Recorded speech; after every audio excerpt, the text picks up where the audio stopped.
नायकं प्रशस्तचारुविग्रहं भक्तवत्सलं स्थितं समस्तलोकविग्रहं विनिक्वणं मनोज्ञहेमकिङ्किलेन सत्कटे काशिकापुरादिनाथ कालभैरवं भजे धर्मसेतुपालकं स्वधर्ममार्गनाशकं कर्मपाशमोचकं सुशर्मदायकं विभुं स्वर्णवर्णशेषपाशशोभिताङ्गमण्डलम् काशिकापुरादिनाथ कालभैरवं भजे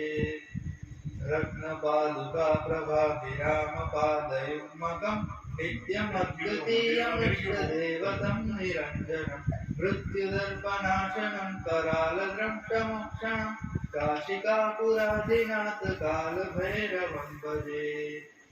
अट्टहासभिन्नपद्मजाण्डकोशसन्ततिं दृष्टिपातमष्टपापजालमुग्रशासनम् अष्टसिद्धिदायकं कपालमालिकाधरं काशिकापुरादिनाथ कालभैरवं भजे भूतसङ्घनायकं विशालकीर्तिदायकं काशीवासलोकम्